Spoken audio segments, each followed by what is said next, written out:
জনাব তারেক রহমান সাহেবের ID card 24 ঘন্টা হয়ে গেছে। আলহামদুলিল্লাহ, এটা খারাপ দিক না।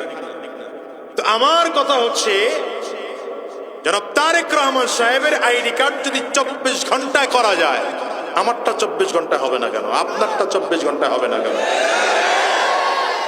কথা বলেন না কেন? এখানে বাধাটা কোথায়? আমরা জন্ম নিছি, দুনিয়া হলো জন্ম নিবন্ধন আর ভোটার আইডি কার্ড আর হলো সার্টিফিকেটের নাম সংশোধন করার জন্য। এটা করতে করতেই তো জীবন পার।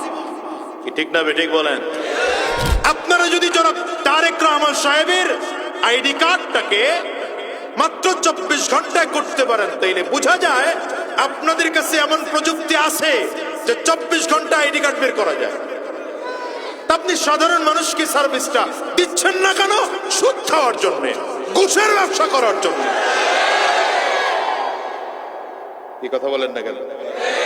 এই জন্য আমি বলবো, আগামীতে কারা ক্ষমতায় যাবেন জানি না, যারাই যাবেন, আল্লাহ যাদেরকে ক্ষমতায় নিবে, সরকারি চাকরিজীবীগুলোর মধ্যে যেগুলো সুদখোর আছে, যেগুলো ঘুষখোর আছে, প্রত্যেকটাকে শাস্তির আওতায় নিয়ে আসেন।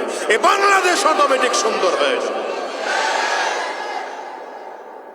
আমার দেশের হাজারো মানুষকে আমি দেখেছি শুধুমাত্র আইডি কার্ড ঠিক করার জন্য 100 দিন দৌড়ায়, কাজ হয় না।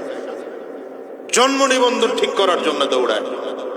আমি এই জন্যে এলাকায় যখন দায়িত্ব আমার আসলো, আমি প্রথম ঘোষণা দিয়েছি যে আমি জন্ম নিবন্ধন সংশোধন করে দেব তো দিবই, সরকারি ফি যতটুকু আছে সেটা পর্যন্ত কারো কাছ থেকে নেব না, আমি নিজের টাকায় সেটা করে দেব।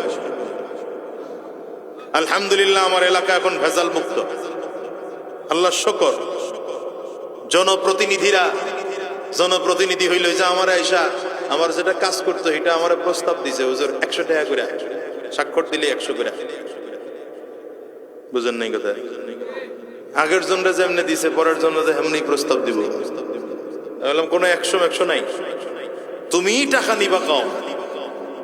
আর আমি এটা ফ্রি করার ঘোষণা করে দিছি, নতুন আইডি জন্ম নিবন্ধন করবে তো ফ্রি, স্বাক্ষর দেব তাও ফ্রি।